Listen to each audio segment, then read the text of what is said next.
Cuida! Olá pessoal, me chamo Cébulo Ferreira, mais conhecido como Abidoral. Há 21 anos faço comunicação através do rádio e eu quero contar um pouco como começou essa história. Minha mãe, fã de rádio, assim como todos da época, eu acostumado a ouvir minha mãe escutar rádio pela manhã, os programas matinais. Eu também peguei esse apetite de gostar muito de rádio. De repente surgiu uma emissora de rádio comunitária aqui no meu bairro, na praia de Enseada dos Corais, e eu pedi as músicas na rádio para ouvir em casa. De repente eu percebi que a rádio não tinha um repertório de música tão grande. Então eu comecei a levar para a rádio algumas músicas, uns CDs.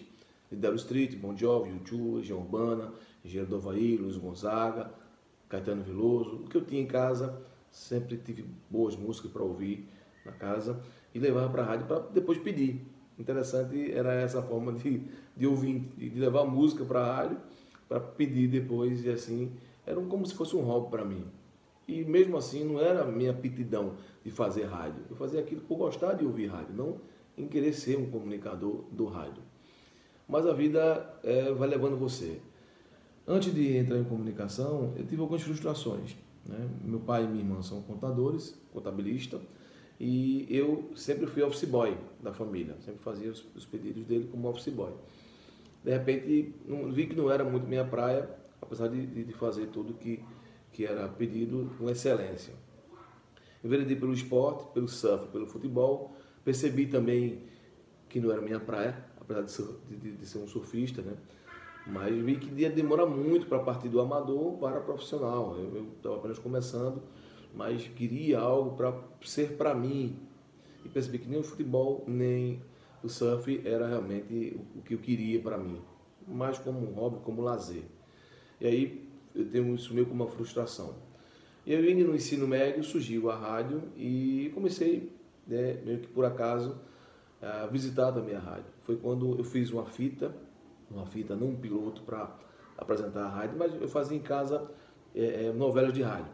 Imitava várias vozes no gravador de fita e para eu escutar depois. De repente, um amigo Bruno Varejão pediu essa fita para mostrar ao diretor da rádio Litoral e ele levou e o cara gostou. E no mesmo dia que eu cheguei na rádio, ele pediu que eu começasse a fazer um programa de rádio sem instrução nenhuma, só explicou: aqui aumenta o volume do microfone, aqui baixa, aqui é o canal onde você vai acionar o CD, aqui é o da fita, e é isso, meu amigo, vá, dê a hora e tal.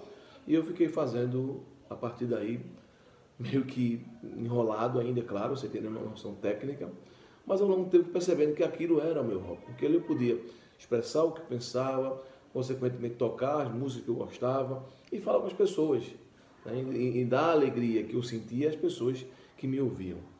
E aí eu comecei a dar mais tempo, dedicar mais tempo à comunicação. Foi quando realmente eu acreditei mais nisso e percebi que além de fazer aquilo como um hobby, poderia ganhar dinheiro com os comerciais que consequentemente iriam aparecer e apareceram.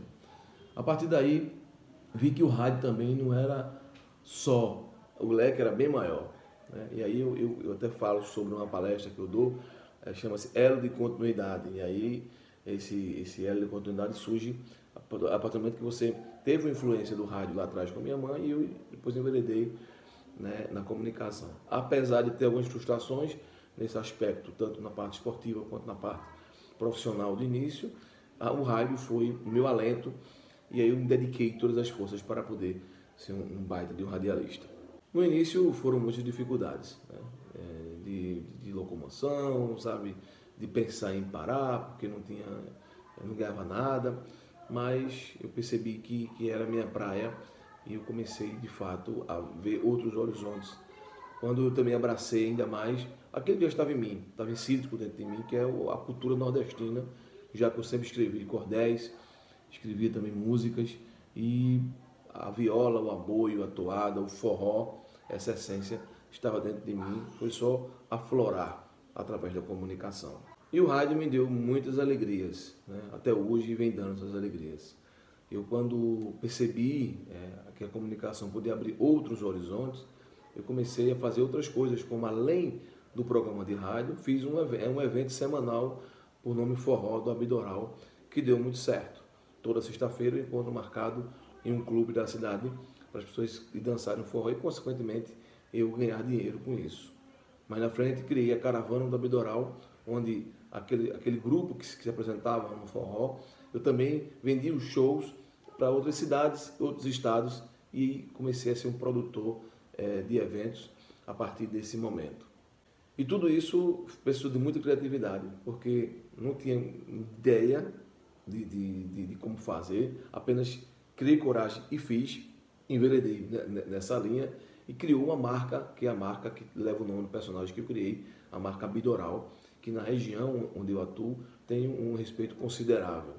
A partir daí, eu comecei a perceber que o personagem Abidoral, ele não poderia ficar apenas nisso. Precisava, além do rádio. Aí foi quando eu fiz parceria com jornais, com empresas que têm autobus, ampliei a divulgação da marca Abidoral para, consequentemente, mais pessoas verem a marca e comprarem os serviços que eu dispunha, que era a caravana, o forró, o programa do rádio, através de patrocínio. Passado tudo isso, e aí contando bem brevemente como foi a minha início na comunicação, a gente, logo quando eu fiz 20 anos de carreira, em 2020, surgiu a pandemia.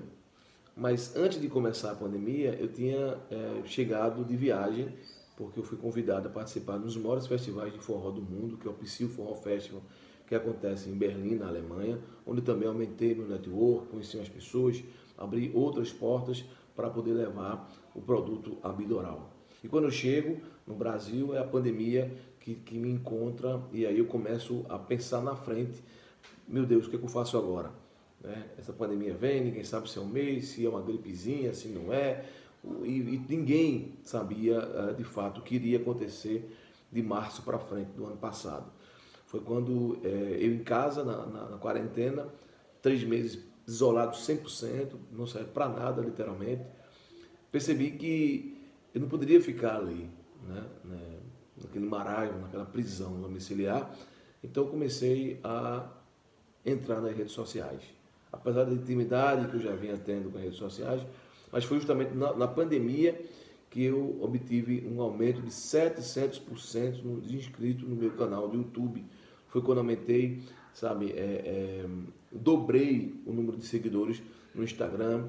Foi quando eu tive outro público chegando para acompanhar nosso trabalho. Mas isso não foi apenas porque eu usei mais a rede social. Foi porque eu usei de criatividade e criei um personagem. Eu tenho um boneco, eu ganhei um boneco do personagem Abidoral, um boneco de espuma, e criei o personagem Bibizinho, que faz, na verdade, conta lorota, conta história, traz mensagens positivas. Então eu, com esse boneco, eu com a minha própria voz, apresentava o bonequinho Bibizinho, porque traria um público mais infantil para o produto Abidoral. E também o gibi do Abidoral, com histórias infantis, para mostrar essa garotada que também precisa da literatura. E o personagem Abidoral, quando eu incorporo, eu trajo, tem toda a indumentária, uso o meu chapéu de couro, com a marquinha aqui do Abidoral, bem destacado, um azinho, e eu percebia que esse público que aderiu e segue o Abidoral é um público da faixa etária um pouco maior, a partir dos seus 35 anos. E eu percebi que não tinha um público de 35 anos para baixo, era muito pouco. Foi quando eu comecei a fazer vídeos sem indumentária, sem o chapéu, sem as roupas do personagem, para poder trazer para o produto Abidoral essa garotada que está também na rede social e bem mais do que no rádio. Investi também na parte de rádio web, onde a gente traz aí o nosso programa para as pessoas ouvirem pela internet, além da rádio FM, você escutar no seu smartphone. Portanto, eu decidi trazer um pouco da minha história nesse início de bate-papo com a gente, para provar às pessoas que não acreditam nelas mesmas que precisam focar nisso, Precisa ter coragem, força e fé em enveredar. Se você acredita no seu potencial, não dê ouvidos a ninguém, vá em frente ao desafio, encare e que vai dar certo, eu tenho certeza disso. É dizer que na área que eu atuo é um tanto mais difícil, porque a gente sai da bolha. A bolha que eu quero falar é a bolha do que o mercado hoje está consumindo bem mais, que são essas modas, que sempre aconteceu, não é de agora, isso é de muito tempo, e eu venho trazendo o regional, o tradicional, e o que a nossa cultura tem de mais rico, né? Que são as nossas ações, nossas formas de fazer as coisas, o nosso trejeito, e tudo isso eu mantive ainda mais forte nesse período. E são poucas pessoas que fazem, né, esse trabalho que eu venho fazendo.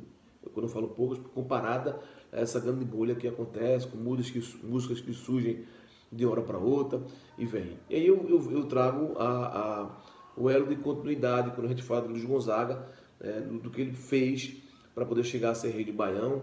E aí, bem rapidamente, eu falo sobre Luiz Gonzaga, quando ele mesmo conta, né, quando ele saiu de Exu, os motivos que ele saiu de Exu, e a gente percebe que Gonzaga teve diversas frustrações.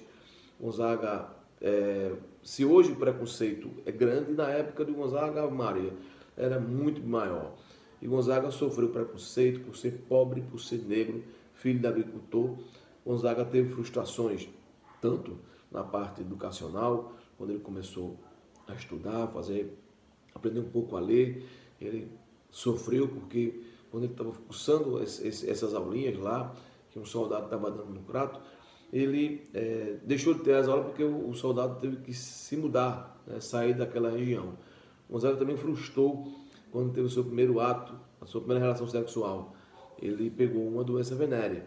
Ele frustrou também na parte amorosa, quando ele se apaixonou pela Nezinha, filha de um ricão, do barão daquela região, que não queria sua filha branca junto com o negro, pobre, filho do trabalhador. E Gonzaga foi obrigado a sair. A história de Gonzaga, se você observar, não conta os motivos reais da saída de Gonzaga de Exu. Conta que foi uma briga que ele teve, que a mãe dele bateu nele, porque ele desafiou o pai da menina na feira. O senhor trabalhava na feira de carne e foi dizer à mãe de Gonzaga que Gonzaga precisava sair dali porque aconteceu uma tragédia. Então, eu só trago mais informação dizendo que certamente ele foi ameaçado de morte. E aí, uma coisa eu lhe digo, Gonzaga, quando saía de Exu, ele procurava alguma coisa, né? Inclusive, talvez ele nem pensasse tanto em ser o baita sanfoneiro que ele foi.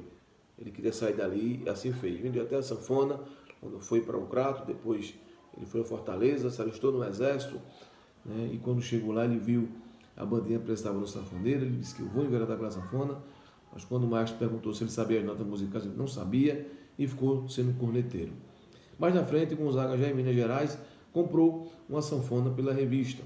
Ele tinha pagado R$600 e precisava pagar mais 600 no local, quando fosse buscar a sanfona no Rio de Janeiro. Então ele fez isso. Quando pagou metade da sanfona, foi buscar a sua sanfona, chegando lá onde ele não existia. E o que eu quero dizer com tudo isso? Dizer que para ser rei de Baião, ele teve muitas frustrações. Passou por um bocado de percalço. Mas isso não impediu que ele chegasse onde chegou, se tornar um dos ícones da cultura brasileira. E detalhe, Gonzaga vendeu o lado mais doloroso do sertão, a seca. Vendeu o lado mais triste do Nordeste, a fome. Se Gonzaga chegou onde chegou, vendendo tudo isso, imagine se ele vendesse as praias, a fartura, o camarão, a peixada, os lugares turísticos que temos no nosso Nordeste. Certamente Luiz Gonzaga não só seria o rei de Baião, como talvez o rei do mundo. Mas isso a gente só fica nas hipóteses. Gonzaga, quando se tornou rei de Baião, ele criou um movimento. Não se sabe se foi provocado ou se foi de um acaso. Mas já uniu um bocado de gente boa ao seu redor, Wagner, Ramalho, Dominguinhos e uma galera boa que fazia música naquela época. Gonzaga potencializou os festejos juninos. O São João, que era no sítio, veio para a rua, quando Gonzaga era tido como um astro, e Gonzaga deu uma vida, e aí isso gerando economia, movimentando toda uma cadeia produtiva, desde o cara que vem no espetinho ao cantor que está no palco cantando. E a partir daí, ele também criou outra grande festa, a Missa do Vaqueiro. Padre João Câncio, Pedro Bandeira e Luiz Gonzaga criaram a Missa do Vaqueiro, que acontece no sertão pernambucano, precisamente lá no sítio Laje, em Serrita, em homenagem ao seu primo Raimundo Jacó, que é outra grande história que em outro momento eu conto para vocês. Então, dizendo tudo isso, eu quero, de fato, dizer a vocês que o que mais interessa para você chegar onde você quer chegar, veja que Gonzaga foi criativo. Ele usou de toda a sua criatividade quando cantou no cabaré, no Rio de Janeiro, quando cantava as músicas da época, o tango, a polca, mas foi justamente quando ele inovou. Inovou como Abdoral? Ele inovou trazendo o que já era para ele nenhuma novidade, que era o forró, o arrastapé, o xote, o baião que ele criou consequentemente. Tudo que ele tocava na época, no Rio de Janeiro, eram músicas conhecidas pelas pessoas. Quando ele traz algo que era dele, algo que vinha lá do sertão pernambucano, ele chamou a atenção, porque de certa forma, para aquele pessoal, era algo novo. Então Gonzaga, quando inovou, ele ganhou a nota máxima no programa de Calouros, e aí a partir daí, Gonzaga enveredou pela musicalidade, se tornou o rei de Baião. A gente encontra dificuldades em tudo que a gente faz, mas o que vale entender é a forma que você enxerga isso. Se você enxergar isso com uma negativa de acreditar que não vai dar certo, a lei de Murphy, ela é clara, não vai dar certo. Mas se você vê algo que você acredita e confia no seu taco e diz, vai dar certo porque eu vou enfrentar esse desafio e sei como fazer dar certo, vai dar certo. Independente do que as pessoas falem, independente do que as pessoas falem de inveja, falem de perseguição, falem de golpe, isso sempre aconteceu, sempre existiu. Mas cada pessoa tem um perfil, cada pessoa tem uma forma de ser, cada pessoa tem algo dentro de si que ninguém tem, igual a nossa digital, né? Então cada pessoa tem o seu jeito de ser. Mais que você queira, você não conseguirá imitar ninguém piamente. E outra coisa que nós não podemos fazer é ser bom em tudo. Priorize aquilo que você acredita que você consegue desempenhar com excelência, porque há uma grande diferença entre o que é comum e o que é normal. O que é comum, as pessoas falam que é aquele erro trivial. Mas você, um exemplo bem prático, descascar uma laranja, é comum cortar o dedo, mas não é normal. O normal é que você descasque a laranja e ela saia toda inteira e você não tenha nenhum ferimento e ela seja bem cortada. Então, priorizar pela excelência, procurar dar o melhor, o máximo. É como eu sempre digo, que cada passo que dou para o futuro deixa um rastro de saudade do passado. E eu escrevi até um versinho para falar da criatividade. Eu escrevi dizendo o seguinte: todo mundo é criativo, vejamos tudo como é. Quando parte a sandália, o prego é debaixo do pé. Tem mais outro recadinho. Siga firme em seu caminho, com coragem, força e fé. Muito obrigado e que esse dia seja um dia marcante para todos e que minha contribuição, de alguma forma, possa ser útil para outras pessoas.